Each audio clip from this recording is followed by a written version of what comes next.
नमस्कार. लपंडाव मालिकेच्या 16 एप्रिलच्या भागामध्ये आपल्याला बघायला मिळणार आहे की मनस्विनीने तेजस्विनीला बोलवून घेतलेलं असतं, तिला किडनॅप केलेलं असतं आणि दोघींमध्ये आता हातापाई सुरू असते. मनस्विनी काही तेजस्विनीला ऐकत नाहीये आणि तिने चांगलंच तिला मार दिलेला असतो. आता तेजस्विनीला बेशुद्ध करून तिने तिला व्हीलचेअरला बांधलेलं असतं.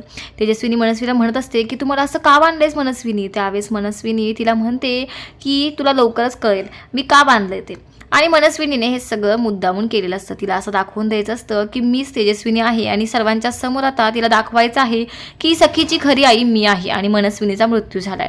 आणि तेवढ्यात सखी आणि कान्हा तिथं आलेले असतात आणि मनस्विनीने तेजस्विनीच्या व्हीलचेअरला धक्का देत तिला दरीच्या कडेला नेलेलं असतं आणि तिला धक्का देत असते आणि पाठीमागून जोरात धक्का देऊन ती आता मनस्विनीने तेजस्विनीला खुर्ची सकट दरीत ढकलून दिलेलं असतं. तेवढा तिथं सखी येते, आई काय करते. आणि त्यावेळेस लगेचच मुद्दामून मनस्विनी तिला वाचव सखी असं मुद्दामून नाटक करते. म्हणजे तिनं असं दाखवून दिलेलं असतं सखी आणि कान्हाला की मी जिवंत आहे, ती तेजस्विनी आहे, मी सखीची खरी आई आहे.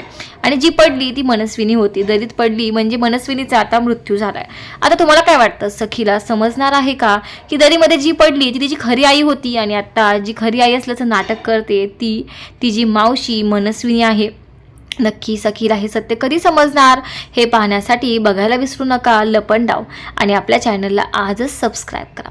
शेवटपर्यंत हा व्हिडिओ पाहिल्याबद्दल थँक्यू.